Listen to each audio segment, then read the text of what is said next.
September 2025. The declaration cracked throughout the information like thunder. United States suspends all immigration from Burkina Faso. Within hours, greater than 12,000 Burkinab residents in America, people, households, and over 5,000 students were thrown into limbo, airports packed with confusion. In Washington, protesters accrued with placards. "We aren't collateral, we are human." President Ibrahim Traore's reaction changed into instant and unflinching. This isn't always policy. This is punishment. It is tyranny disguised as regulation, and it's miles an insult to Africa. His phrases lit a fireplace. From Ouagadougou to Niamey, from Bamako to New York. Demonstrations erupted. Flags waved. Shuns a code. The message the identical. Africa will no longer bow. Western headlines known as it another Trump surprise. But behind closed doors, diplomats whispered of a hidden play. A method no longer approximately borders but approximately sources, leverage and manipulate. What comes next is not only a policy dispute.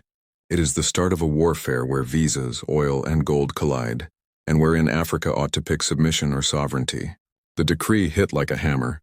Within hours of Trump's announcement in September 2025, chaos opened up on continents.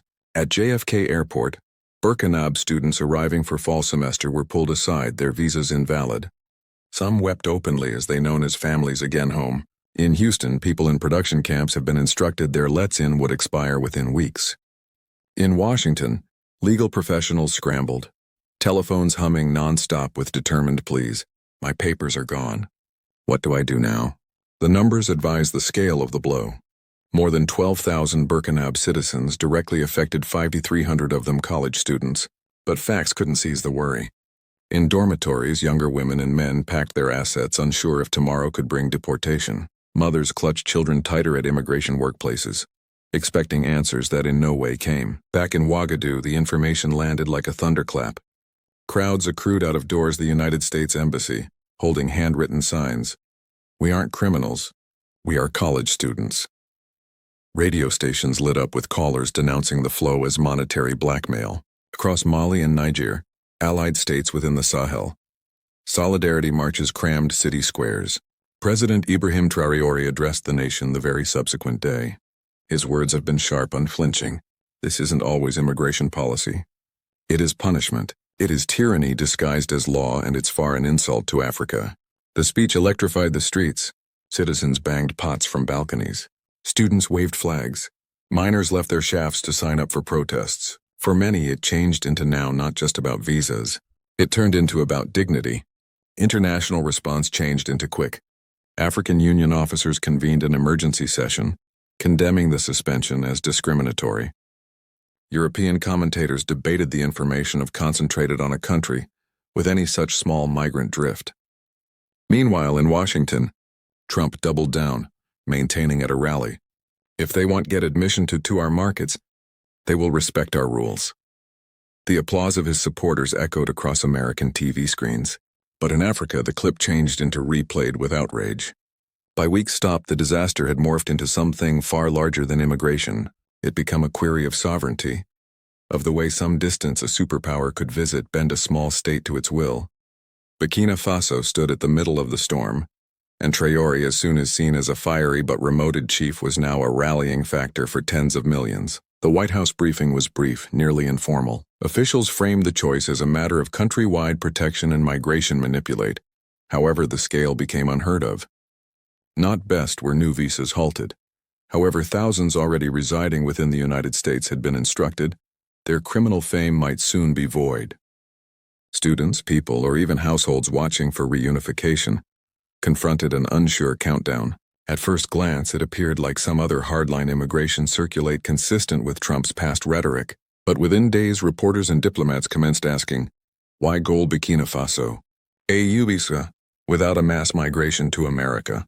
Why now? The answer emerged from a leak. A European newspaper received a labeled memo circulated between America's State Department and the National Security Council. Its language became stark. African pupil networks inside the United States are being leveraged to assist independent financial and political techniques driven with the aid of Ibrahim Traore and allied Sahel states immediately. Containment is needed. The memo went further. It related Birkenab student associations to online campaigns exposing IMF contracts, protesting useful resource ZIAs, and criticizing Western change policies to Washington. This wasn't just activism, it became infiltration. And there was another line buried midway down the page. FISA leverage presents bargaining electricity over extractive concessions precedents. Golden oil for Traore. It confirmed what he already suspected. The immigration suspension wasn't about terrorism, tablets, or jobs. It'd become about choking a small kingdom until it surrendered its assets. Ouagadougou moved fast. The government hooked up a crisis assignment force documenting the range of citizens at threat, specifically students stranded in U.S. universities. Parents flooded ministries with calls. Will my son be deported?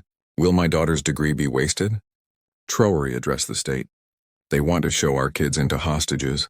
They want to make our kids collateral for their greed. But Africa's future isn't a bargaining chip. His defiance became echoed inside the streets in Ouagadougou. Students marched with banners. Reading training isn't always against the law. In Bako and Niamey, crowds accumulated in harmony. Even in Washington, Birkenab students prepared sit-ins, refusing to leave campuses quietly. American classmates joined them, chanting, "Let them analyze." Meanwhile, IDA-S officers doubled down. Trump boasted at a rally, "We are not going to let tiny countries use our USA as a base to undermine us. If they need our markets, they may respect our phrases." The crowd cheered, but international observers cringed. The observation exposed what the memo implied. This changed into economic coercion dressed as immigration manipulate. Diplomats across Africa took "Be aware." Leaders who as soon as brushed off Traore as a fiery radical now saw a larger pattern. First the seized gold, then the IMF's collateral clauses, now a weaponization of visas. Each move pointed to the same strategy: make Africa pay for independence. Inside the UN, African delegations demanded solutions. Since whilst is training a danger to global safety? One ambassador requested. No clear response came. Back in Burkina Faso, Traore convened his advisors. They debated alternatives: protest at the UN, recall ambassadors, seek emergency offers with opportunity partners. Some urged caution. "We can't isolate ourselves," one minister warned. "But Traore may want to off. They have already remoted us. The question is not whether or not we stand by myself. The query is whether we stand with dignity in Moscow and Beijing." Ears Peritop. Reports surfaced that Russian and Chinese envoys reached out quietly, presenting scholarships and hard work visas to students expelled from America. The sign became clean. If Washington wanted to close doors, others had been ready to open them. For Trump, the visa freeze changed into presupposed to be a stress tactic. Instead, it triggered a hurricane. Burkina Faso's crisis became turning into Africa's purpose, and what commenced as an immigration story turned into morphing into something some distance extra risky, a geopolitical showdown over sovereignty, assets, and the destiny of a continent. The crisis did no longer remain a Birkenab hassle for lengthy. Within days of Trump's September 2025 statement, the surprise wave spread across the Sahel.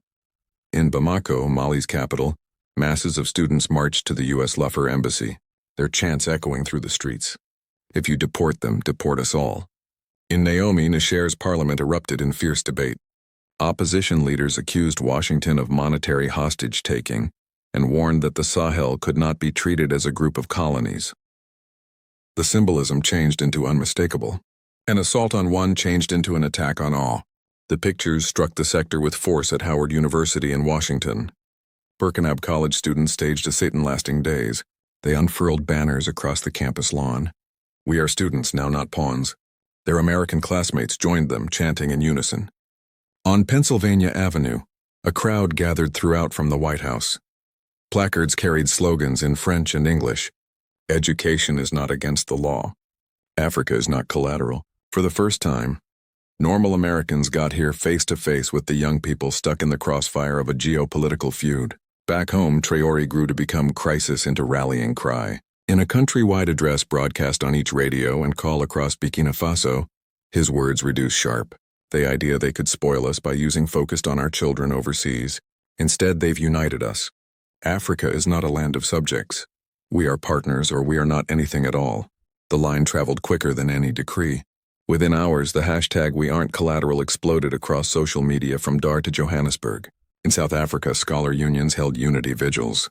In Ghana, activists projected Traore's speech onto the walls of Ara's Independence Arch. The immigration freeze meant to isolate Burkina Faso had awoke a continent, but the backlash turned into now not only on the streets. Diplomacy itself have become a battlefield. Rumors spread that U.S. envoys offered quiet deals to positive African governments. Distance yourselves from Traore and your college students' visas will be spared. Divide and rule Antique's empire. Some leaders hesitated, a few stayed silent. But the strategy did not go left out. In Ouagadougou cafes, people joked bitterly. They aren't canceling visas. They are auctioning them. Traore's counter-move got here swiftly.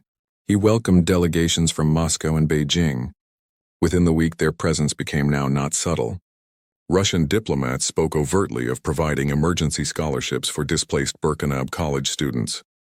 Chinese officers hinted at hard work visas and expanded exchange programs. If one door closes, another opens, one envoy said, smiling for the cameras. The optics rattled Western capitals. A European analyst admitted on live TV, this should push the Sahel at once into rival spheres of impact. Washington's immigration freeze may backfire spectacularly. Meanwhile, Trump poured gasoline on the fireplace. At a rally in Texas, he barked, if those little international locations assume they can run to Russia or China, excellent luck. They'll regret it. The applause roared inside the area, but the clip circulated across Africa as proof of vanity on radio communicate shows in Dakar. Callers requested, are we little international locations or are we sovereign countries? Inside Burkina Faso, the human toll grew heavier. Families of students stranded in America clutched their telephones each night, anticipating updates.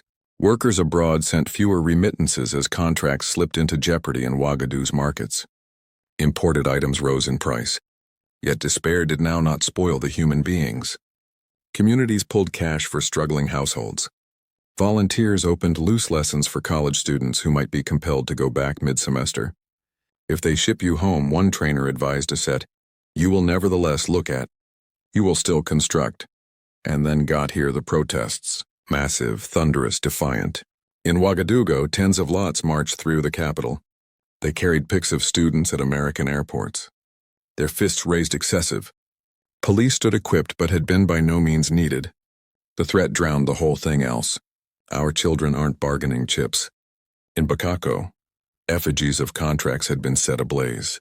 The flames lighting fixtures up Independence Square in Nami. Students spray-painted partitions with one phrase, canceled the blackmail. The International become watching. News anchors in Europe commenced to shift tone, acknowledging the growing backlash. U officials quietly expressed problem over collective punishment. Even within the U.S. primary newspapers ran op-eds wondering the common sense of targeting college students. Why punish the younger for political disagreements? One asked, yet Washington pressed on. Shipments to the Sahel had been slowed for inspection. Permits for Burkina people in U.S. industries have been flagged for termination. The freeze turned into evolving right into a chokehold. Inside the presidential palace, Traore convened his cabinet for a nighttime assembly. Advisors laid out grim eventualities, shortages, forex pressure, unrest. Some urged compromise, even silence. But Traore stood corporation. They will now not forestall at visas. If we kneel today, they will call for our gold the following day, and the day after that our sovereignty. Better we undergo hunger than hand over our dignity. His clear-up rippled outward. For hundreds of thousands of Africans, the struggle traces have been now clean. This became not approximately visas. It turned into about whether a continent could bow to old games or write a new chapter of its own. By the very last days of September 2025, the crisis had swollen into a continental typhoon. What started out as a decree approximately visas had mutated into a struggle over sovereignty. In Washington, the U.S. doubled down. Officials announced new restrictions on Burkina workers in agriculture and creation, asserting they might now not be eligible for renewal after their current lets-in expired. At the equal time, shipments of food and medicinal drug bound for Ouagadougou were subjected to superior inspection. Days stretched into weeks as trucks sat idle at ports. The message became unmistakable. Comply or suffocate. Trump took the degree at a rally in Ohio. His phrases rang across America and beyond. If Traore thinks he can defy America, his humans pays. Until he learns, admire. We won't be lectured by using a touch president from a bit United States of America. His supporters cheered. But in Africa, the clip went viral as an image of conceitedness. Radio hosts replayed the word little president from a bit us of a with outrage. One caller from Bamako asked bitterly, Are we numbers in their speeches or international locations with satisfaction? In Ouagadougou, tens of hundreds filled Revolution Square. The protests had been not just about college students or people. Entire households marched, waving flags, banging drums, and chanting, "Africa will now not bow." An institution of mothers carried signs and symptoms that read, "Our kids aren't bargaining chips." Even local shopkeepers, typically careful, closed down stalls to sign up for the march. The atmosphere became tense but disciplined. Police stood by way of looking as threat rolled via the streets like thunder throughout the Sahel. Similar scenes opened up in Bamako. Protesters burned paper contracts in effigy shouting, "Cancel the blackmail." In Nami, students plastered partitions with graffiti. Education isn't always against the law. Even in Dar and Conakry, unity vigils stretched into the night. Inside the presidential palace, Traore met his advisors overdue into the nighttime. The room was heavy with fear. A finance minister warned, "Food reserves are shrinking. Prices are growing. If shipments stay blocked, we face unrest inside weeks." Another entreated negotiation, possibly a compromise, something symbolic, could ease the stress. But Traore leaned forward, eyes tough. They will no longer prevent at visas. They will not stop at shipments. Today they call for our silence. Tomorrow they'll call for our gold. The day after our sovereignty. Better we endure starvation than surrender our dignity. His phrases steadied the room. They also leaked intentionally or not into the clicking. When citizens studied them the next morning, they spread like wildfire. Posters appeared on city partitions. "Better hunger than chains." The phrase became a chant, then a song. Meanwhile, the diplomatic chessboard shifted. Russian and Chinese delegations remained in Ouagadougou, no longer discreet but brazenly negotiating. Russian officials proposed emergency gas deliveries to counter shortages. Chinese envoys floated the idea of scholarships for Burkinab students expelled from U.S. universities. Nothing concrete becomes signed, however, the symbolism changed into explosive. Western analysts grew fearful. A European newspaper warned, Washington's immigration freeze can also backfire, accelerating Sahel alignment with Moscow and Beijing. One diplomat privately admitted, "We wanted to isolate Traore, however, as an alternative we've got increased him." In America, dissent zimmed. Civil rights businesses filed complaints challenging the immigration freeze as discriminatory. Editorials in most important newspapers questioned the common sense of targeting college students. "We punish the younger for political disagreements," one columnist wrote. "And in doing so, we pressure Africa into the fingers of our rivals." Still, Trump refused to yield. He framed the crisis as leverage, a bargaining chip to steady aid concessions. Yet his very words showed the narrative Traore had drawn, that Africa was being treated not as a partner, but as collateral. The climax came at a mass rally in Ouagadougou's Revolution Square beneath the new Sahel solar. Traore stood earlier than the crowd, his voice amplified across the town. "They accept as true with our destiny is theirs to determine. They agree with our kids overseas can be used to break us. But I tell you today, Burkina Faso does no longer beg. Africa does no longer kneel. If they close their doors, we will open new ones. If they insult us, we can answer with solidarity." The square erupted. Drums pounded. Chants rolled like thunder. "Africa will not bow. Africa will no longer bow." The sound carried past the metropolis, broadcast across Mali, Na, and Guinea. By the very last night of September, the standoff had reached a dangerous equilibrium. Visas were nonetheless frozen. Students remained in limbo. Shipments faced delays. Talks with Russia and China became nonetheless initial. On the floor, not anything became resolved. Yet in truth, the entirety had modified. A decree supposed to nuke a small country had instead ignited a continental awakening. Burkina Faso had no longer yet received, however, neither had it surrendered. And in that unresolved area lay the maximum essential reality. Africa turned into now not silent, and silence, once broken, couldn't be restored. September 2025 ended without a resolution. The U-visa freeze remained in area.